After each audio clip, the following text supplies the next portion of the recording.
Welcome to my channel महिला तूफ़ान। मेरी जितनी भी सखियां हैं, सहेलियां हैं, माताएं हैं, बहनें हैं, उनको शारदीय नवरात्रि व्रत की ढेर सारी शुभकामनाएं। ईश्वर आपका व्रत जो है सफल बनाए। माँ दुर्गा का आशीर्वाद आप पर बना रहे और आप ये व्रत जो है तन मन धन से करें। तो इस वीडियो में हम बात करेंगे कि नवरात्रि का प्रारंभ कौन से डेट से अक्टूबर में हो रहा है और पूजन सामग्री क्या चाहिए हमें और पूजा विधि क्या है और पाठ का नियम क्या है। तो वीडियो में शुरू से अंत तक बने रहिए। तो सबसे पहले तो 7 अक्टूबर से नवरात्रि प्रारंभ हो रहा है। 7 अक्टूबर से तो 7 अक्टूबर के दिन ही आप नहा कर और साफ़ सुथरे वस्त्र पूरे परिवार के सदस्य पहने, स्वच्छ साफ़ सुथरे वस्त्र पहने और महिलाएं खासकर लाल और पीला साड़ी पहने, क्योंकि हिंदू धर्म में हम लाल और पीला साड़ी को बहुत शुभ मानते हैं पूजा पाठ में। और हर एक कार्य में, पूजा पाठ के कार्य, धर्म से रिलेटिव कार्य में लाल पीला वस्त्र हम पहनते हैं, बहुत शुभ मानते हैं, इसलिए आप कलरफुल वस्त्र पहने। अब है पूजन सामग्री। तो पूजन सामग्री में हमें जौ, मिट्टी, लाल पीला कपड़ा सूती का, लाल पीला सिंदूर, लौंग बहुत ही इम्पॉर्टेंट है पूजा पाठ की सामग्री में। जो नहीं जानते हैं वो जान लें कि लौंग आप ज़रूर खरीदें और 2 लौंग डेली दुर्गा माँ को चढ़ाएं, क्योंकि ये दुर्गा माँ का सबसे प्रिय चढ़ावा है, उनको बहुत प्रिय है, बहुत अच्छा लगता है। तो इस चीज़ को आप ज़रूर ध्यान में रखें। मेवा प्रसाद के लिए आम का पोलो, पान का पत्ता, मौली धागा, सुपारी, मुद्रा, मिट्टी का पात्र या पीतल और तांबे का भी पात्र ले सकते हैं, लोटा ले सकते हैं कलश स्थापना के लिए। और ऋतु में जो भी फूल और फल मिलते हैं वो लें, अक्षत लें, कपूर, दिया बाती, तेल और हाँ, एक माचिस बॉक्स अलग से ज़रूर ले लें, क्योंकि ये हम पुराने माचिस का यूज करते हैं, हमेशा भूल जाते हैं। तो नहीं, माचिस बॉक्स हमें अलग से लेना है। हवन के लिए आप हुमाद ले सकते हैं, धूपदानी, इत्र भी लेना बहुत ज़रूरी है, इत्र ले लें और नारियल ज़रूर लें, कलश के ऊपर में रखने के लिए नारियल आप ज़रूर लें। तो ये सारी पूजन सामग्री आपको लेना ज़रूरी है। अब हम बात करेंगे पूजा विधि। पूजा कैसे करें, पूजा स्टार्ट कैसे करें, पूजा विधि क्या है।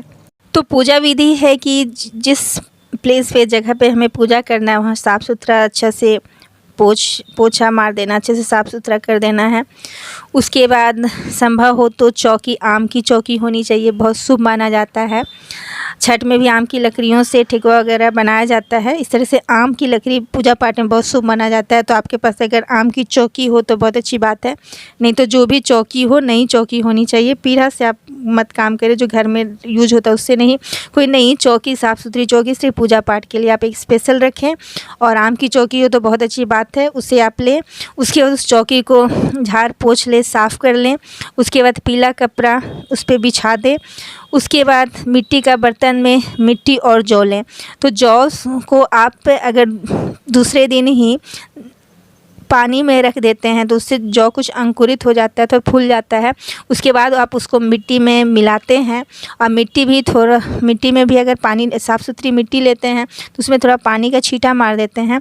उसके बाद उसमें जौ हम मिला के रखते हैं, एक तरह से रोपते हैं, डालते हैं, तो जौ वाटिका हमारा बहुत अच्छा तैयार हो जाता है। तो आप इस मिट्टी के बर्तन में आपको ये जो हम जौ वाटिका बनाते हैं वो बनाना चाहिए। अगर वैसा कुछ नहीं है तो आप जिस प्लेस में दुर्गा माँ का चौकी रख रहे हैं उससे थोड़ा सा ये हट के भी आप वहाँ पे भी आप मिट्टी में जौ उगा सकते हैं, जौ वाटिका आप तैयार कर सकते हैं, या जौ की यूँ कहें खेती कर सकते हैं। अब कलश में क्या क्या डालनी है, तो कलश में पान, सुपारी, फूल, पैसा, हल्दी, सिंदूर से टिक दे या हल्का सा सिंदूर आप डाल सकती हैं।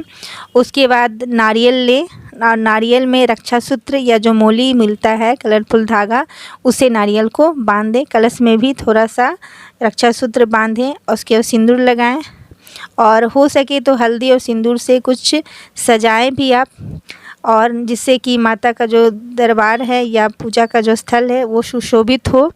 तो इस तरह से आप कर सकती हैं। और अगर आपको अखंड ज्योति जलाना है तो आप कलश से थोड़ी सी दूरी पे भी अखंड ज्योति आप वहाँ पे अलग रखना है, कलश के ऊपर नहीं रखना है, कलश के ऊपर नारियल रखना है और मोली से बांध कर नारियल को रखना है या रक्षासूत्र से बांध कर रखना है। तो अखंड ज्योति आप बगल में रख सकती हैं। और जब हम चौकी में पीला कपड़ा बिछाते हैं तो उसमें हम अक्षत को 9 भागों में मिलाकर रख सकते हैं, 9 भागों में, या ऐसे ही बिछा के अक्षत रख सकते हैं। और अक्षत के ऊपर माँ दुर्गा का जो भी आपका पास से फ़ोटो है या उनकी मूर्ति है उसको स्थापित करें और उसके बाद माँ को आप चुनरी ओढ़ा दें, सिंदूर लगा दें, सिंदूर का तिलक कर दें उन्हें, और माला माँ को चढ़ाएं, माला पहनाएं। और सुहागिन जो स्त्रियां हैं वो सुहाग की श्रृंगार की चीज़ें माँ को चढ़ाएं। इसमें आप आलता ज़रूर माँ को चढ़ाएं और उस आलते को आप सालों भर लगाएं, जिससे कि माँ का आशीर्वाद समझकर, या साड़ी भी माँ को आप चढ़ा सकती हैं और उस साड़ी को आप खुद भी पहन सकती हैं, या पंडित को दान के उद्देश्य से चढ़ा रही हैं तो एक अलग से भी साड़ी पंडित के लिए भी आप दान में मन में संकल्प करके चढ़ा सकती हैं। और लौंग का भोग ज़रूर लगाएं, माता को लौंग बहुत प्रिय है। 9 दिनों की पूजा जो होती है उसमें 2 लौंग का डेली 2 लौंग आप ज़रूर चढ़ाएं। अब मिश्री मेवा माँ को आप अर्पण करें, चढ़ाएं उन्हें, ये बहुत शुभ होता है। लौंग का जो प्रसाद के रूप में माँ को भोग लगाएं ज़रूर, ये बहुत शुभ होता है। और कलश में भी गंगा जल थोड़ा सा डाल दें और घर में भी सुबह शाम आप गंगा जल का छिड़काव ज़रूर करें। तो इस तरह से आपको माँ की पूजा करनी चाहिए। जैसा कि आप लोग जानते ही हैं कि कलश में हमें, कलश के ऊपर में चावल, उसके बाद नारियल रखना, नारियल में रक्षासूत्र या मोली से उसे बांधना है, कलश में भी उस मोली धागे से आपको बांधना है। तो इस तरह से आप पूजा स्टार्ट करें। और एक बात है कि पाठ का नियम, तो हमें, अगर आप पाठ करती हैं, पूरा 9 दिन विधि विधान से उपवास रख के पूजा करती हैं तो आपको पाठ करना बहुत ज़रूरी है, और नहीं तो आप चालीसा भी सिर्फ पढ़ सकती हैं।